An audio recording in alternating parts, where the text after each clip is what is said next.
For today's video, samahan nyo ako mga idol. Gagawa tayo ng half moon cookies. Sa mga baguhan na gustong matuto, para sa inyo ang video na to.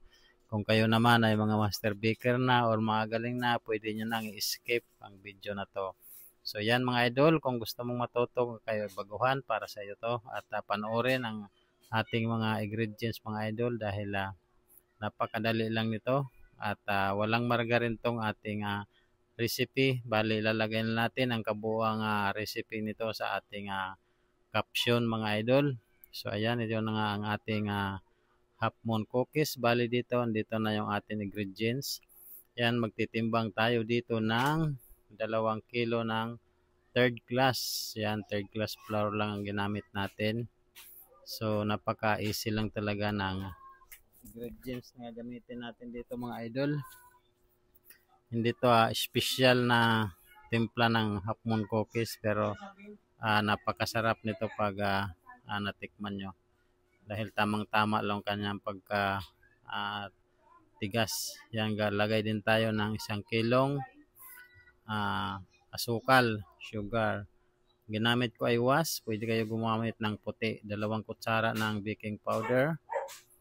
Tapos isa't kalahating can ng isa't 1/4 can ng oil mga idol. Bali ito ay walang tubig. Tapos maglalagay din tayo ng itlog. Ayan, 4 na piraso. So hindi ko na ipakita. 4 na piraso lang yan. Tapos maglagay tayo ng vanilya. Bali, tsansahan lang ang paglagay mga idol. Tapos maglagay din tayo ng konting egg yellow lang na food color. So, wag lang dadamihan.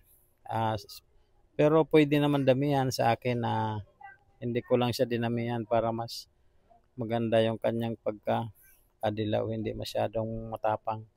So ang margarine, ang lard natin is 400 grams. So optional din yan, pwede kayo gumamit ng margarine. Bali na ating ginamit dyan ay lard or shortening, no? 400 grams. So tunawin mabuti ang asukal kasama yung ating ibang mga ingredients. Ganyan lang ang pagmasa. Kapag natunaw na yung asukal, pwede na natin siyang dahan-dahanin i-mix ang ating mixture, no?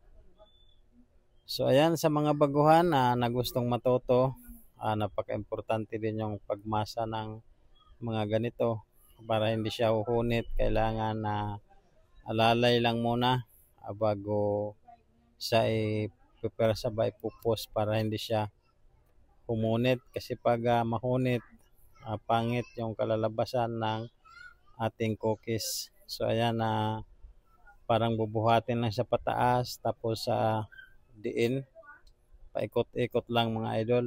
So ayan, ganun lang hanggang wala na tayong makita na namumuti na harina. Ibig sabihin is okay na yan siya. Yan. So dito parang malapit na tayong matapos.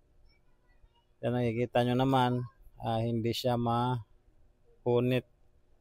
Yan, parang ano lang siya pag hinahawakan mo, parang mas medyo tigas siya, pero pag hinawakan mo, madali lang siyang mabiak.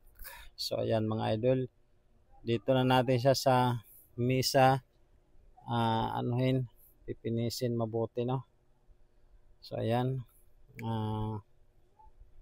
malinis na yung misa natin kasi ginagamit natin yan araw-araw. Kaya kailangan malinis lagi yan. Sinusundrox natin yan na pagkatapos natin sa gabi. So ayan, bali dito, platin lang natin. Kukuha lang tayo ng harina. Lagyan natin yung lalim para hindi siya didikit. Bali yung lata na yan, yan ang gagamitin nating pang forma sa ating half moon. So yan, bali lalagyan ko lang muna siya ng harina bago ko kukunin ang ating roller pin. Bali yung roller pin natin is naputol na ang kabila. So pwede pa naman siya, kaya hindi pa tayo nakakabili. Gilang mga idol, bibili na lang tayo ng bago siguro. Pero okay pa naman to, nagagamit pa naman, sayang din eh. Yan, ganito lang, platin lang natin.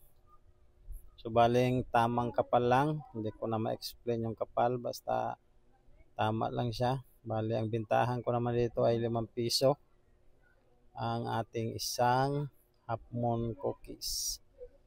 So ayan mga idol, ganyan lang siya. Yan, napakadali lang niyang figurahin.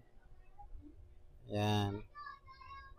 Bali, diretso na natin yan sa lansan sa atin na tray. Hindi na nakita ang tray. Bali, yung tray dyan ay binanyahan lang natin siya ng lard or shortening. So, ayan.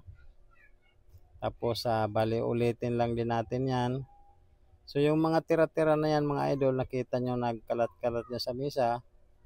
Bali, iipunin din natin yan pag natapos na natin yan siya dyan.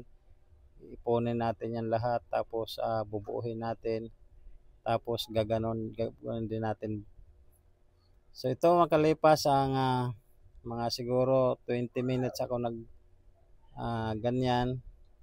So ito na siya, nabanyahan ko na din. Bali ang banya dyan mga idol is itlog, linagyan ko ng egg yellow na food color. So yan, mainit na din nating oven. So isalang na natin to mga idol. So ito na nga siya mga idol.